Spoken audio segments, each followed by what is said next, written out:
The launch season always arrived with tension, but this time the pressure came dressed as coincidence. On Monday morning, the project team gathered in the glass conference room on the 10th floor, walls lined with posters of luminous bottles and taglines not yet approved. Jane took her usual place near the end of the oval table, ready to speak about timelines, when Grace slipped into the seat beside her.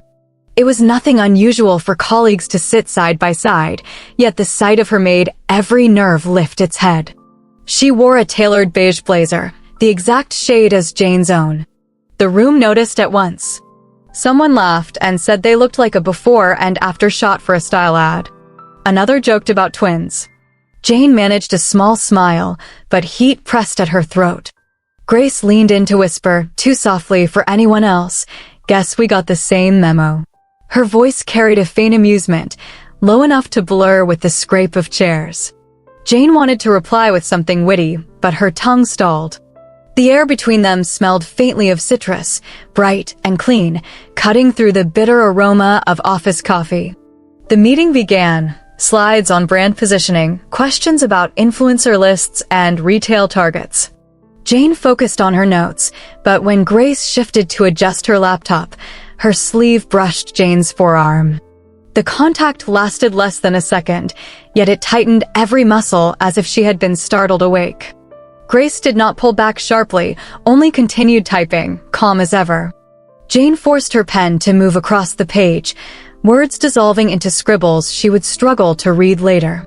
The morning dragged through charts and mock-ups. Jane spoke about market sequencing, steady and deliberate, yet her own heartbeat drowned the edges of her sentences. When the session ended, the group scattered toward elevators and desks, leaving the smell of paper and perfume behind. Jane gathered her files slowly, willing her pulse to return to normal. By late afternoon, she stopped by the pantry for water. The fluorescent lights hummed, the refrigerator buzzed, the office outside carried its usual drone. Grace appeared, carrying a ceramic mug. She reached for the same stack of cups at the exact moment Jane extended her hand. Fingers collided lightly, skin against skin, neither of them ready for the contact. Jane muttered sorry, but the apology felt too heavy for such a brief touch. Grace gave a small nod, eyes flicking up only for an instant, as if testing whether the moment should be filed as accident or something else. Jane returned to her desk unsettled. She tried to drown herself in spreadsheets, formatting columns, adjusting margins, anything that would swallow the echo of that brush of skin. She told herself it was trivial. It was only proximity, only coincidence, only colleagues sharing space. Yet her body betrayed her, remembering every detail more vividly than important numbers. When she finally shut her laptop, the office had thinned. Sunlight slid across the floor, gold dissolving into gray. She packed her bag, walked to the elevator, and pressed the button with hands that trembled more than they should. At home, she reheated leftovers, turned on the television for noise, and opened her inbox one more time. That was when she saw it. The subject line was blank, the sender masked by a generic address. The message contained a single attachment. She clicked before caution stopped her. It was a photograph. Not from an official camera, not from an angle she recognized. It captured her and Grace in the pantry, hands overlapping on the stack of cups. The image was sharp enough to emphasize the contact, cropped tightly as though designed to strip context. Below the photo, a single sentence, "Watch your boundaries." Her stomach dropped. The timestamp showed mid-afternoon, the very hour she remembered the hum of lights above her. The email had not been sent to her alone. She saw the carbon copy field. It included her direct manager. Jane sat back, pulse hammering. Whoever had taken that photo had aimed carefully. It was not playful, not harmless. It was an accusation disguised as observation. She closed the laptop, then reopened it, then stared at the frozen image again. Grace's hand, her own, a meaningless second made into evidence. Sleep came late that night, fractured and shallow. Every time she closed her eyes, she saw the beige blazers side by side, the fingers grazing in fluorescent glow, the cruel neatness of the cropped image. The next morning she arrived earlier than she usually did. The corridors still echoed with emptiness, and the vending machine blinked in silence. She sat at her desk, laptop open but untouched, until the rest of the team began filtering in. Grace arrived 15 minutes later, hair tied back loosely, a notebook tucked under her arm. She offered a quiet good morning, nothing unusual, yet Jane felt the ground shift beneath the simplest words. The day moved in jerks, meetings stacked one after another. During the product design sync, Grace leaned forward to emphasize a point, her shoulder brushing Jane's. Jane inhaled sharply, but kept her face impassive, jotting notes as if nothing had occurred. She noticed the faint curve of Grace's mouth, a trace of awareness. At lunch, the team gathered in the cafeteria. Laughter spilled across tables, trays clattered, and gossip circled like a current. A colleague named Lauren looked between Grace and Jane, grinned sly. "You two really do make a pair," she teased. "First the matching jackets, now I swear you even smell the same. Is that bergamot? Did you shop together?" Jane forced a laugh, shaking her head. Coincidence. Pure coincidence. She bit into her sandwich, willing the conversation to veer elsewhere. Grace sipped her sparkling water without denial, her eyes briefly catching Jane's before sliding away. The look lingered in Jane's chest long after the chatter moved on to sales figures. The afternoon stretched with preparations for the upcoming launch event, a grand showcase meant to unveil the new skincare line. Posters lined the halls with pastel gradients and glossy faces. Jane adjusted schedules, while Grace fine-tuned media outreach. They spoke to each other in clipped sentences, professional, efficient. Yet every exchange felt charged, as though language itself carried static. When the day ended, Jane walked toward the lobby. Grace was ahead, phone in hand, scrolling. They both paused at the security desk to sign out devices. As Grace pulled her phone from her bag, Jane did the same, and both sets of eyes landed on their matching phone cases. Same brand, same shade of pale green, same design of tiny embossed leaves. The guard chuckled, "Now that's commitment." Jane's throat tightened. She wanted to laugh it off, but words stuck. Grace's lips curved into a subtle smile, private and fleeting, then she slid the phone back into her bag. Jane stepped out into the cool evening air, the city loud with horns and footsteps, yet inside she carried only silence. A silence filled with questions she could not voice and a photo she could not erase. That night she sat at her desk at home, lights low, the anonymous email still burning in her inbox. She considered forwarding it to HR, then imagined the consequences. She considered deleting it, but feared what that might imply if it surfaced again. Finally, she archived it, burying the threat inside folders, though she knew threats do not vanish by hiding. She closed her eyes, inhaled, exhaled. Tomorrow would bring new meetings, new coincidences, maybe new dangers. She could only hope her composure would hold long enough to navigate both the campaign and the current pulling her toward Grace, stronger with every unplanned touch. The following morning arrived gray and sharp, the kind of light that flattened the skyline. Jane walked into the building early again, hoping to find calm before the rush, but calm refused to come. She poured herself a coffee and returned to her desk, adjusting her blazer as if fabric could shield her from attention. By mid-morning, Grace appeared with a folder pressed against her chest. Her hair was tied higher than the day before, strands escaping near her temples. She slid into the seat beside Jane during a rehearsal for the launch event, opening her notes with a soft rustle. The fragrance came first, that same bright citrus tone, and Jane's mind froze. She had dabbed the same scent at her wrist that morning without thinking. The realization hit like a small spark. Grace leaned toward the screen to point out a line in the agenda. Their shoulders met briefly. Jane kept her gaze fixed on the text, unwilling to reveal how the contact sent heat spiraling down her arm. The rest of the room seemed unaware, focused on metrics and campaign slogans. Yet inside Jane the moment expanded, impossible to compress. During the break, she walked toward the vending machine, hoping sugar might ground her. Grace followed a step behind, coins jingling faintly. When Jane bent to select a drink, Grace's hand reached at the same time. Their knuckles clashed, a second impact. Both pulled back with small apologies, and Jane let her eyes flick upward just once. Grace's expression held no fluster, only a quiet recognition. The meeting resumed, slides flipping, voices overlapping. Jane tried to listen, but Lauren's teasing words from the day before echoed at the edge of her hearing. Too close, too similar, too obvious. She feared the next whisper was already forming. At noon, the cafeteria swelled with chatter. Jane sat with her tray, sandwich untouched, while the group discussed advertising budgets. Grace joined late, carrying a bowl of salad, slipping into the empty chair across. Conversation moved easily until Lauren smirked again.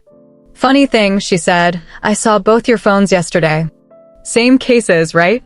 Green with leaves? I mean, come on, who matches that perfectly by accident?" A few heads turned, amusement brightening the table. Jane forced a shrug, lifting her sandwich. "There are millions of those cases around," she said lightly. "Nothing unusual." Grace pierced a tomato with her fork, answering nothing, though her eyes caught Jane's for half a breath. It was not defense, not denial, just a silent acknowledgement of the absurdity of coincidence. Jane's stomach twisted. She wished for the ground to absorb the remark, but laughter lingered and suspicion trailed behind it like smoke. That afternoon they prepared for a dry run of the event presentation. Jane loaded her slides, steadying her voice. Grace spoke about brand story, confident and polished, the rhythm of her tone drawing attention. When she reached the final section, she passed Jane a note scribbled on the margin of her printout. "We should adjust timing." The paper brushed across Jane's fingers, and again the quick charge surged. When rehearsal ended, Jane remained in the room, tidying papers, while the rest drifted away. Grace stayed too, pretending to check her laptop. The silence stretched until Jane spoke. About that email, she said carefully, not naming the photo but circling its shadow. Grace looked up. "You got one too?" Jane blinked. "What do you mean?" Grace closed her screen and lowered her voice. "A message came last night. Not the same picture, but a warning. Anonymous. About us." The floor seemed to tilt. It was not only Jane targeted. The threat had spread wider. She pressed her lips together, mind racing. "So someone is watching." Grace exhaled, slow and measured. "Looks like it." She paused, then added, "We can't let them write the story." Jane nodded, though her chest tightened. Agreement was simple, action harder. Later that week, they joined a planning session with the creative team. The room was crowded, chairs squeezed together, papers scattered across the table. Jane and Grace ended up side by side again, thighs brushing under the surface. Jane shifted slightly, but the contact remained. Grace did not move away. The overlap of fabric against fabric burned hotter than open flame. When the meeting ended, a colleague asked Jane to forward revised numbers. She reached for her phone, and at the same time Grace lifted hers. Once more the identical cases appeared, side by side on the table. No one commented this time, but the image pressed into Jane's mind like a brand. The rest of the week blurred with tasks, deadlines closing in. Yet every corridor seemed narrower, every glance from colleagues weighted with possibility. Jane caught herself scanning reflections in the glass, wondering if another lens had captured a stolen second. On Friday, the team traveled to the downtown venue for a walkthrough of the product launch. Banners hung from high ceilings, lighting rigs half-assembled, the air filled with paint and dust. They moved together across the hall, clipboard in Jane's hand, checklist in Grace's. A photographer snapped candid shots for internal reports.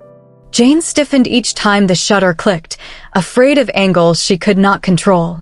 As they rehearsed near the stage, Grace leaned close to adjust a line in Jane's script. Their heads nearly touched, voices mingling. For a moment the world dimmed, leaving only the echo of her breath. Then the event coordinator called them back, the spell breaking. When the session wrapped, the group dispersed toward the waiting shuttle. Jane hung back, pulling her coat tighter. Grace lingered beside her, not speaking, only sharing the quiet. Jane wanted to ask why coincidences kept stacking like cards, why their movements seemed choreographed by an unseen hand. Instead, she said, "We should go." The ride back passed in strained silence. Seats filled, conversations bubbled, but Jane and Grace sat apart this time, each staring out their own window. The city slid past, neon signs flickering, pedestrians crossing in hurried clusters. Jane pressed her forehead to the glass, trying to anchor herself. That evening she returned to her apartment drained. She poured a glass of water, opened her laptop, and hesitated before checking email. Relief struck when no anonymous message appeared. Still, unease pulsed beneath her skin, an itch she could not scratch. She thought about the overlapping scents, the matching clothes, the mirrored accessories. Once or twice could be ignored, but repetition transformed accident into narrative. And narrative was exactly what the Whisper Network thrived on. She imagined Grace at her own apartment, perhaps reading through notes, perhaps ignoring the storm. Jane wished she could send a message, something neutral yet true, but her fingers froze above the keyboard. She closed the laptop again and sat in darkness. The weekend stretched with restless hours. She walked the park, browsed bookstores, tried to sleep, but each attempt dissolved into thought. The memory of the shoulder brush, the shared fragrance, the case with tiny leaves, each detail pressed closer than logic should allow. Sunday evening brought a sudden vibration on her phone.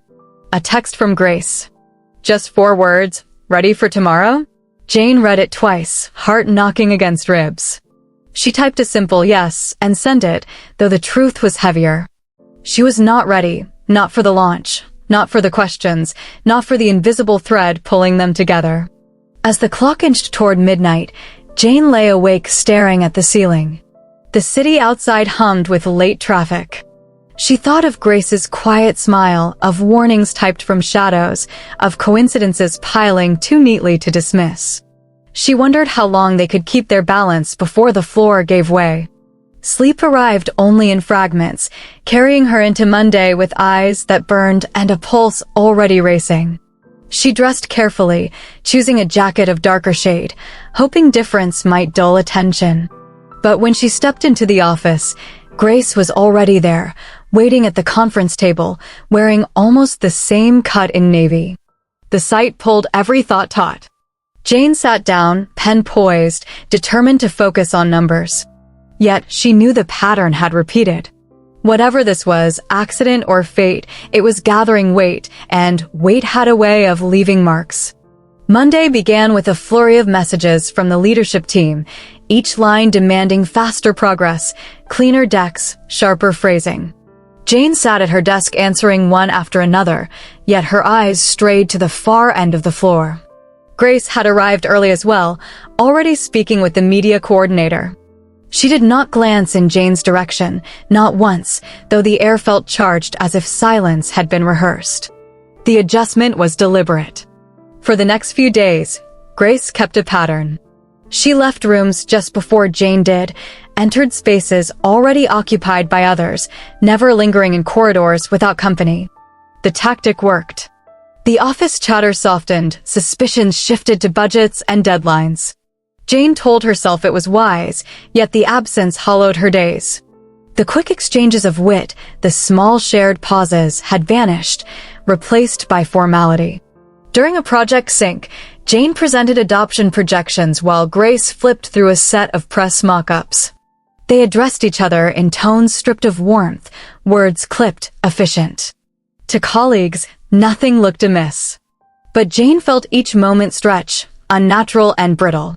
She wondered if this was what survival required, cutting away connection until only the role remained. Midweek, a new coincidence intruded. A junior designer spilled a tray of samples on the table. Bottles clattered, labels scattering. Jane bent to gather them, and Grace crouched at the same time. Their hands reached for the same jar. Fingers grazed, not deliberate, not avoidable. Both froze for half a second, then resumed collecting as if nothing happened. Still, Jane's chest ached with the sudden reminder that distance was only strategy, not cure.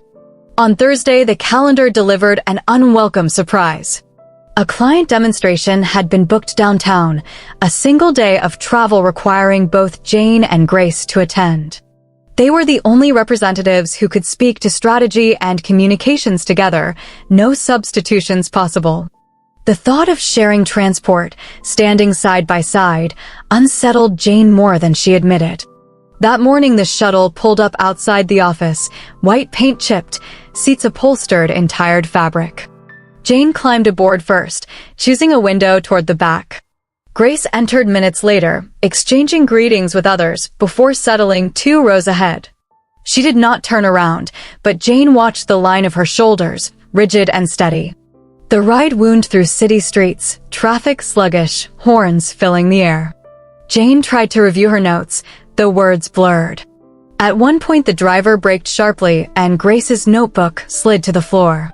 Jane leaned forward, picked it up and passed it across the aisle. Their eyes met briefly as she whispered thanks. A simple exchange, yet Jane felt the jolt of contact without touch. At the venue, banners announced the new skincare range, colors soft and luminous under harsh overhead lamps. Jane spoke to the gathered audience about market trajectory, outlining adoption phases, while Grace followed with narratives designed for press release. The duo worked seamlessly, handing cues back and forth. Applause came polite and professional, but Jane sensed the photographer's lens linger too long on their proximity. During a break, they stood at opposite ends of the refreshment table. Jane reached for a cup of tea, Grace for sparkling water. Their sleeves brushed in the cramped space, and a drop of liquid spilled onto the tablecloth. Grace dabbed it quickly with a napkin, her movements precise, her expression unreadable. Jane's pulse leapt again, betraying her resolve. By late afternoon the sessions concluded, questions answered, slides distributed. The coordinator requested a quick group photo. Colleagues clustered together, some smiling, some distracted. Jane found herself beside Grace, shoulders nearly touching, camera flash catching the moment. She wondered how the picture would look when cropped, whether another anonymous message was already forming. The shuttle ride back dragged through traffic heavier than morning. Jane sat in silence, reviewing the day in fragments. The presentation had gone well, yet relief refused to settle. She felt instead the weight of proximity, the constant awareness of a presence she was supposed to ignore. Back at the office, the team dispersed with tired goodbyes. Jane remained at her desk, finishing one more report, when Grace walked past carrying her bag. For an instant their eyes met, longer than necessary, heavy with everything unsaid.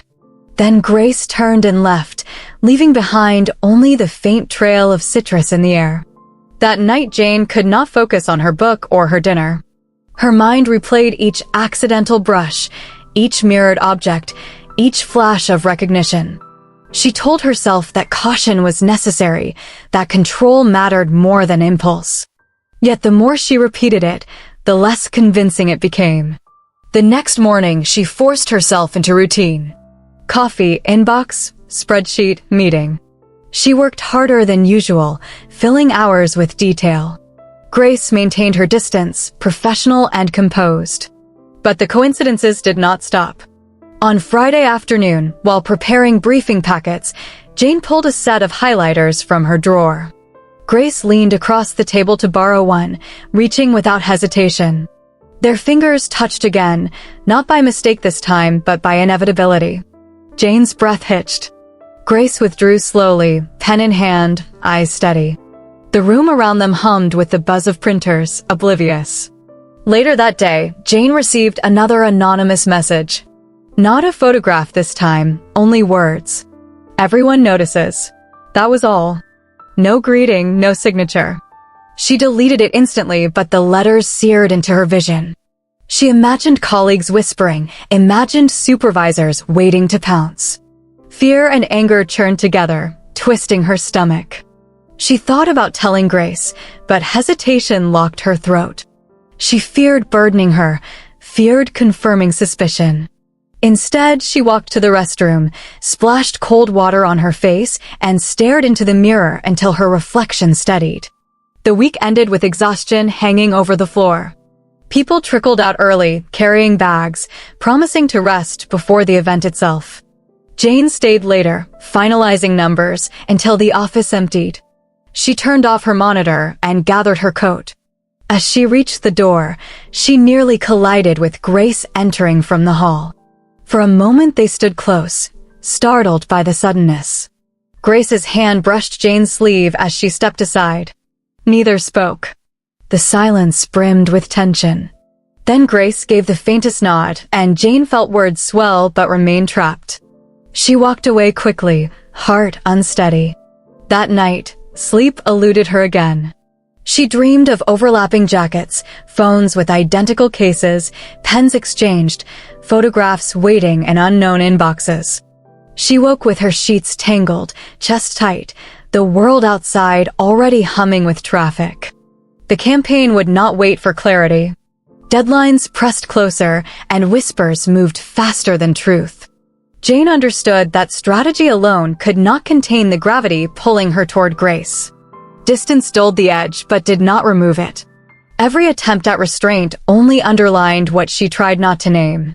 As she prepared for the following week, she wondered how long coincidence could masquerade as chance before it became story, and how long story could remain untold before someone else chose its ending. The week opened with a summons. Jane's inbox held a calendar block from Human Resources, a neutral subject line, a 15-minute slot that carried the weight of an interrogation. She read it twice before closing the screen. It felt like an invisible finger pointing, though the text said nothing more than discussion on workplace conduct. When she arrived, the HR manager greeted her warmly, voice even, smile deliberate. The conversation circled around professionalism, optics, and the importance of maintaining clarity in collaborative settings. No accusations, only reminders, yet each phrase landed like a coded message. Jane nodded, responded with measured sentences, careful not to reveal panic. She left the room with the sense of having walked a narrow bridge suspended above water. Back at her desk, Grace sent a message that appeared as a single line. "You had a meeting too?" Jane typed yes, then paused, then deleted the answer. She replaced it with all fine. A moment later, Grace replied, "If you say so." The dots blinked and vanished, leaving Jane staring at the empty chat window, unsettled. That evening, most of the office cleared by 7. Jane stayed behind, finishing revisions for the product launch.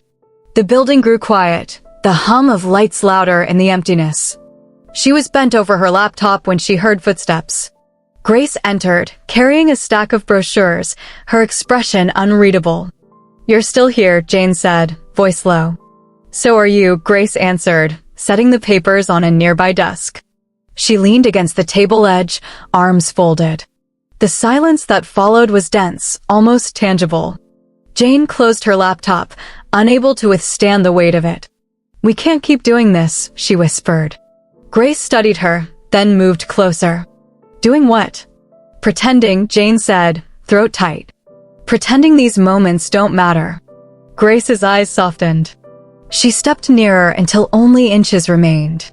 The scent of bergamot filled the space between them, sharp and intimate. "Then stop pretending," she murmured. Something in Jane cracked. The weeks of restraint, the anonymous threats, the constant coincidences, all collapsed into a single impulse. She reached out, fingers grazing Grace's sleeve, then pulling her closer.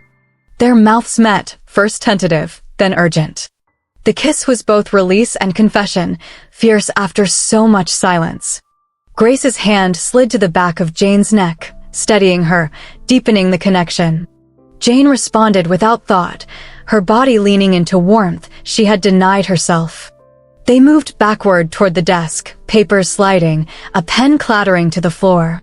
Jane broke the kiss only to breathe, then pressed forward again, unable to let go.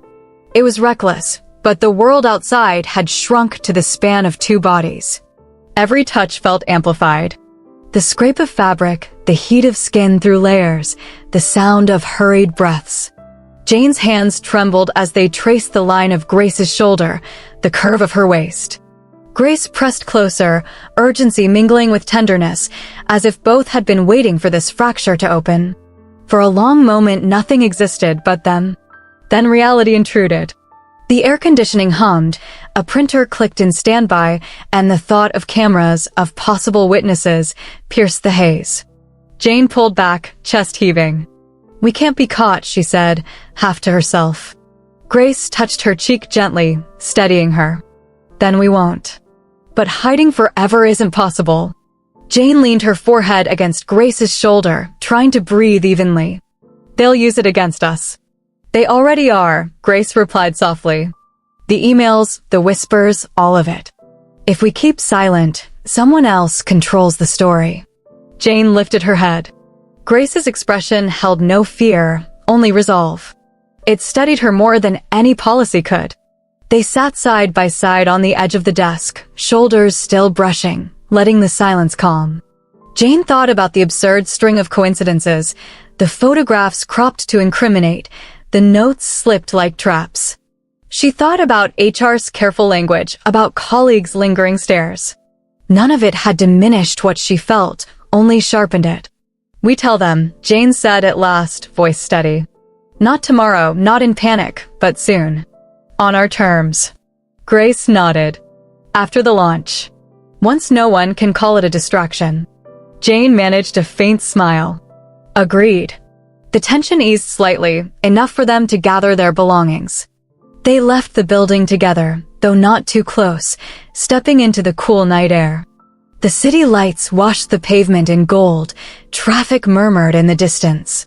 They walked a block side by side, not touching, but each step carried a new weight. It felt like a pact. At home, Jane replayed the kiss in her mind until sleep claimed her. It was reckless, yes, but it had carved through fear. For the first time in weeks, she felt less like prey and more like someone making a choice. The following days moved quickly. Meetings stacked, final rehearsals consumed hours, and the launch drew nearer. Jane and Grace interacted carefully in public, all professional polish. Yet beneath the surface ran a current that steadied Jane's hands when she spoke, gave her courage when she answered tough questions. She caught Grace's gaze once during a presentation, brief but grounding, and knew the resolve was shared. The office gossip machine did not quiet. A colleague muttered about chemistry, another dropped pointed jokes, but Jane no longer flinched as sharply. The fear had not vanished, yet it had shifted shape. Knowing that they would speak openly to HR on their own schedule made every whisper less powerful. Late Friday evening, Jane left the office last. She paused at the lobby doors, watching the reflection of herself in the glass. She looked tired, yes, but no longer uncertain. The memory of Grace's touch steadied her pulse. She knew storms would come, but she also knew she would not face them alone. The morning of the launch arrived with banners draped across the atrium, polished counters gleaming under spotlights, and staff moving briskly from one task to the next. Jane stood at the side of the stage reviewing her notes, hearing the hum of conversation as invited guests filtered through the hall. Grace was already with the media team, greeting reporters, voice warm and assured. They did not acknowledge each other directly, but the connection was there, a steady current beneath the noise. When the event began, everything unfolded with practiced precision. Jane presented the strategic story, her tone steady, guiding the audience through growth pathways and brand positioning. Grace followed with narratives for press, weaving human detail into the larger frame. The two moved seamlessly, handing the spotlight back and forth, their rhythm unbroken. Applause rose, flashes popped, and executives beamed from the front row. Relief came not as a single moment, but as a gradual easing of breath. By the time the final speaker wrapped, Jane felt her shoulders loosen. She scanned the hall, saw Grace laughing lightly with a journalist, and realized they had delivered exactly what was required. Whatever else happened, no one could claim distraction. That evening, long after the guests had gone and the displays were dismantled, Jane sat with Grace in a quiet corner of the office cafe. Only a few lamps glowed, the air carrying the faint scent of coffee beans. Grace placed a pastry on the table, splitting it neatly. Lemon filling for one side, chocolate glaze for the other. Jane laughed quietly at the unspoken gesture. It was a signal, simple yet defiant. They ate in silence, the sweetness lingering like a shared secret. 2 days later, they scheduled their own meeting with HR. No anonymous note, no whispered complaint forced them in. They walked into the room together, explained their situation with clarity, and listed the boundaries they had already kept. Separate reporting lines, balanced workloads, no private travel. They asked for guidelines, for transparency, for fairness. The HR manager listened, nodding, documenting. The conversation ended not with warning, but with acknowledgement. There would be forms, there would be follow-ups, but the choice was theirs. When they left the conference room, Jane felt lighter, as if a stone had rolled from her chest. Grace walked beside her, expression calm, but her hand brushed Jane's arm for a fraction of a second as they stepped into the corridor. It was not an accident. It was quiet assurance that they had taken back control. The following weeks settled into a new rhythm. Work continued at relentless pace, new tasks replacing the launch, new fires demanding attention. Gossip did not vanish, but it lost its sharpness. Colleagues still joked occasionally, but the edge had dulled. What mattered was results, and both Jane and Grace delivered. Their reputations remained intact, their performance unshaken. Outside the office, they carved a space of their own.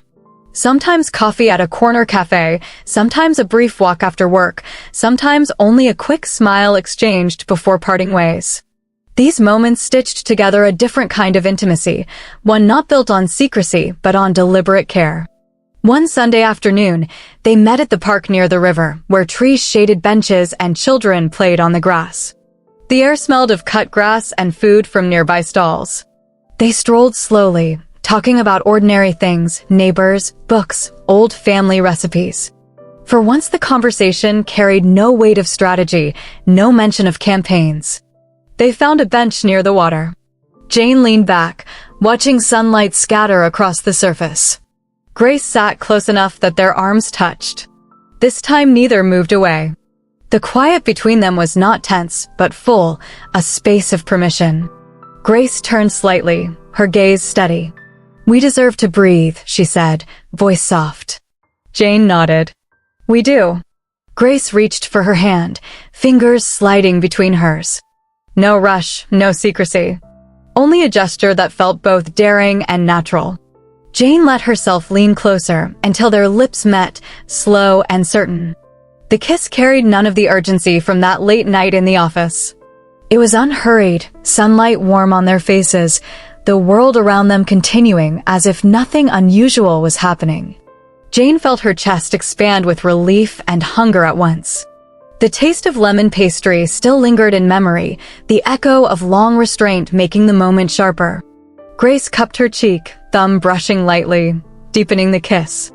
They stayed like that, present and steady, until the noise of children laughing pulled them back to the park. Both smiled, almost shy, but neither let go of the other's hand. They walked along the path, shoulders nearly touching, fingers linked. Jane thought about how fragile everything had seemed only weeks ago, how every glance felt like danger. Now the danger remained, yes, but it no longer ruled her. They had chosen to define themselves rather than wait for the office rumor mill to write their story. At work, the days resumed with meetings and deadlines, but the pressure felt different. Jane no longer checked the glass walls for unseen cameras. Grace no longer left rooms early to create space. They continued to work with professionalism, but beneath it ran a quiet truth that steadied them both. One afternoon, as Jane reviewed another campaign deck, she paused and let herself smile. She thought of the matching jackets, the mirrored phone cases, the citrus fragrance they both favored. All those coincidences had once felt like traps, evidence waiting to be twisted. Now she saw them as the first signs of something inevitable. When the office grew noisy with chatter about new projects, Jane leaned back in her chair and caught Grace's eyes across the room. The look was brief, but it was enough. They had survived the storm, and more than that, they had created a place for themselves within it. Later, outside the building, they walked together toward the station. The sky glowed with late afternoon light, pavement patterned with long shadows. Grace squeezed her hand gently, and Jane felt steadiness return to her bones. Whatever new pressures arrived, whatever rumors sparked again, she knew they could handle them. The world would keep moving, policies would keep shifting, whispers would keep rising and fading. But what they held was theirs, not fragile, not accidental, but chosen. As they reached the corner, Grace leaned close and said, "Let's not let anyone else tell it." Jane smiled, heart calm. "We won't." They turned onto the street, hand in hand, blending into the crowd like any two people at the end of a workday, carrying with them the simple, steady knowledge that their story belonged only to them. And that is where their journey takes a pause, not at an ending but at a beginning they chose for themselves. Jane and Grace faced the quiet dangers of whispers, the sharp weight of anonymous eyes, and the endless balancing act between ambition and desire. What makes their story linger is not the secrecy or the risk, but the way they turned restraint into resolve. They did not wait for permission to breathe. They created space to live honestly, step by step, moment by moment. Every coincidence, every accidental touch, every look that felt like a spark carried them closer to a truth they could not deny. And when the world pressed in, they answered with clarity and courage, proving that even inside walls of policy and perception, human connection will find its own language. If their story spoke to you, if you felt the tension, the relief, and the quiet victory, we hope you'll stay with us for more. Every week we share new stories of love, choices, and the spaces in between. You've been watching She and She. Thank you for spending your time with us, and don't forget to subscribe so you never miss the next chapter.